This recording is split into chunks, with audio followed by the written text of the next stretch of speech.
Greetings, this is Brother Tim. I'm coming at you live and direct.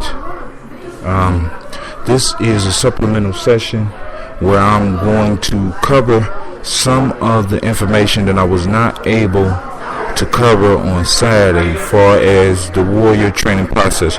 This part of the sessions will be mainly for those that are serious, because right now we're going through the process of getting to know each other and getting to know each other's commitments to what we are building. So what I want to do is give you some supplemental information, and I'm calling this the beginning of the process. Now I know y'all like, Brother Hatim, what you doing at the hookah shop on a Tuesday night when you know you got to get up and do your mile and a smile? I'm going to get up and do my mile and a smile, but this was important for me to do, because it's certain things that I won't be able to cover on during the Saturday and even some of the Sunday adult sessions, because the whole idea is the conversation, but I got to make sure that the information is present. So let me start real quick with a short personal story for, in a sense, for why I do what I do. Some years ago, I worked in one of my businesses. I had a contract with the state where I would help young felons get off of probation, and I had a real hard time at first. And I had one boy that they gave me, in a sense, to either they gave him to me as a client to either see how good I was or to chase me out of the business. And that's an important life lesson for y'all to understand, because a lot of times when people throw you stuff, especially at the beginning of your mission, they're going to throw you something that's almost impossible. They threw a young man to me, and I had to go pick him up and enroll him in my program, or I would not, in a sense, get paid. So for weeks I was trying to track this young man down, and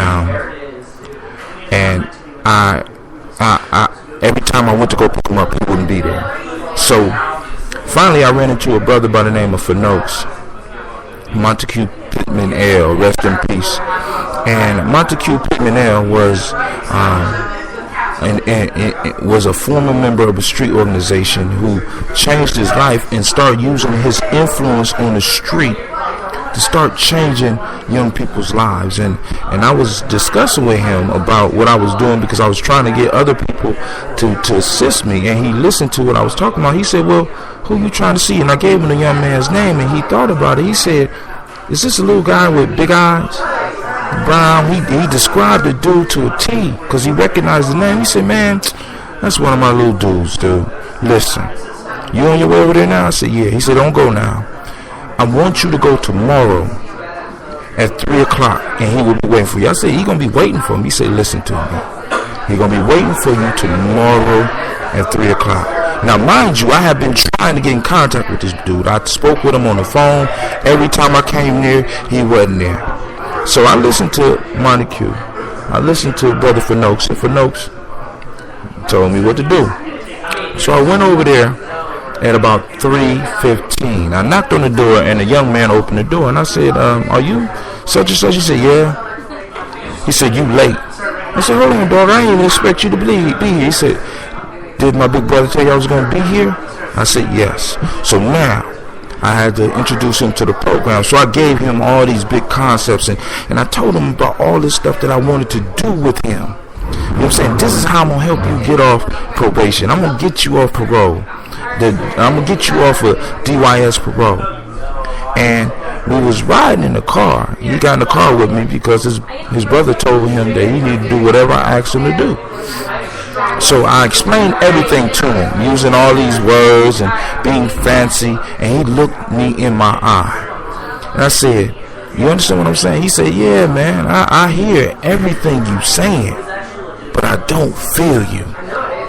And that was the first lesson that I got. And I need to pass this lesson on to y'all so that y'all understand. Listen, through this process, the goal of our conversations and the goal of what I'm trying to do is I'm trying to get you not to understand necessarily what I'm saying right now. I'm trying to get you to feel me. I'm trying to get you to feel where I'm coming from, why I'm coming at you in the way I'm coming at you. Because if you don't feel me, it won't make sense. Until you start feeling the process, none of it will make sense. I need people to be invested in parents. I need to say this to you. Friends, I need to say this to you. Aunts and uncles, I need to say this to you. This is not a process that you need to bring somebody and think that you're going to force them to change. This process is a self-evolution. This process requires an individual to invest themselves, invest their time into it. You can't make them. So if they do not want to do it, stop making them come. Because what that's going to do is that's going to take energy away from everybody else that want to be there. Because now we have to, in a sense, prove that the process works to somebody who don't want the process to work in the first place, which is something that I've been struggling with for years. And I'm no longer investing myself in anything like that. So I need you to feel me. I need you to step back. And I need you to seek understanding. But I need you to feel where I'm coming from. I need you to feel my passion. I need you to feel my love. I need you to feel everything that I'm trying to give you so that you can, in your understanding, feel the passion and invest yourself in the passion. All right, now let's move real quick. Now, first off, I want to talk to you about the 224 process. Here we go. 224 process. Now, the 224 process is basically a process that I basically came up with because I figured that people invest. They tell us to invest our money, but they don't say nothing about us investing our time. In the 224 process, what I'm asking each member or each participant, some of y'all members, some of y'all just participants, I need each one of you to invest 10% of your time in a day on you. Not on the organization. Not on helping Brother Hatem build.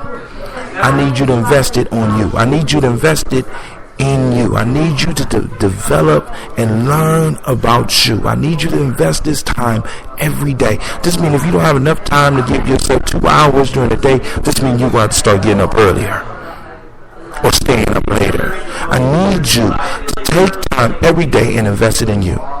224. 2 hours and 24 minutes. I didn't start you off with 2 hours and 40 minutes. I started you off with 2 hours and 24 minutes because I know if I try to get you to do 10% at first, you're not going to be able to do the 10%. But I need you to start working towards the 224. By the time we get done with this process, you will be beyond 224. You will be giving yourself 3 to 5 hours a day in personal development. And you asking me right now, Brother Hatem, where you going to get the time? You are important enough to lose sleep over. You are important enough to get up early for. You are important enough. And I see, this is what I'm saying, I need you to feel me. Some of y'all trying to think this through. Well, I'm just so-and-so. No, I need you to understand that you're much bigger than this.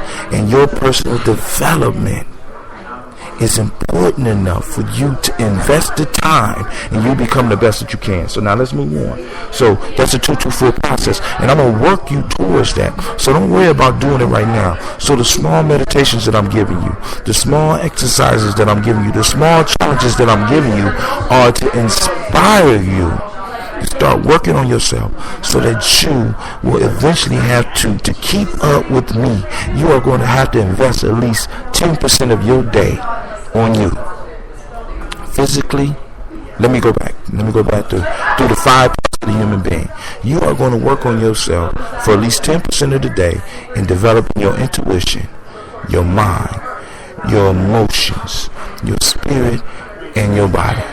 So to keep up with me, you are going to have to spend at least 10% of your day. Now let's move on. The next thing is I want you to learn the pledge. It's important that you learn the pledge by heart, verbatim, and be able to say the pledge. Now, we talked about 3 levels of learning. We had an opportunity to do that. You can review the tape. The memorization is the first part. The pledge is an important part of the process. You can start developing your own pledge. If you want to start developing your own pledge now, by all means do that. But I want you, if you're going to invest yourself in the Giami Warrior program, I want you to learn the Giami pledge. And the pledge go, I am a Giami man or woman, whichever one you are. I was born for greatness. My greatness comes from my potent center. I pledge to find and connect with my center. I pledge to build my spirit, mind, and body. I pledge to use my hands to build a better world for myself, my loved ones, and my community. I pledge to use my mind to think deeper, further, and higher to create a better reality for myself. I pledge to live my life and go beyond all my self-imposed limitations. I pledge to promote the principles of the Giami Warrior and to assist all those who are seeking the path of success. I pledge all these things first to myself, my teachers, to all my relations, and to my higher power. I am Giami. Ashe, Ashe, Ashe. Now, I want you to look those words. We'll break down the whole pledge at another time, because this is not meant to be a 45-minute session. These are going to be short sessions. But I want you to think about everything that we're talking about. We're talking about claiming who we are, how great you are. We're talking about finding your power. We're talking about using your spirit, mind, and body. We're talking about following the principles. So now let's talk about the principles at this point in time. The major principles that you need to learn at this point in time is the Nguzo Saba, Umoja, Kujachagulia, Ujima, Ujama, Nia, Kuumba, and Imani, and learn how to use them in the Giami method. Now, the reason we want to learn those is because one of the things that we talked about earlier was, one, being a warrior. Warriors work through principles, but also these principles help give us the rules on how to live our life. Alright? So I want you to develop these principles so that you can start building yourself, because we need to be able to live by the principles. And thanks. I want to send shouts out to Brother Devin, because I'm too close to the mic. He let me know that. I love my fam. But yo, check this out. So now we done worked through the pledge. Now we talked about the principles. Now when we look at the principles, we talked about the chakras. We talked about chakra systems in the first system. Each one of the chakras in our system is named after one of the principles, and I'll go a little bit more in depth in that. When we come together in person. But realize that these principles set up the foundation for us to get a better understanding of our bodies, of our the spiritual system, or the microcosm that's inside of ourselves. So I'm gonna need to move through this now. I want you also to practice Angalea, African rest, those that was there, and I'm going to post up something to teach you the rhythmic breath. We talked about the Ashe breath, but now I'm going to put up an MP3 that will help you walk through rhythmic breath, so that you can start learning the rhythmic breath, and we'll talk about that a little bit more at our next session. Also, y'all need to remind me about the alternate, the single nostril breath. So we're gonna work on that next week. So this is Brother Hatim. I'm saying peace. Thank you for your time. Thank you for listening. And with that, I'm saying peace. Now, I want you to be aware, those of y'all, because y'all get this free now. But eventually, these sessions are going to be listed as private, and only people that are participating in the process will have access to this. This is the supplemental session once we get everything moving. So this is Brother Hatim. I'm saying peace, and I pray that your day is as beautiful as you are. With that, I say peace.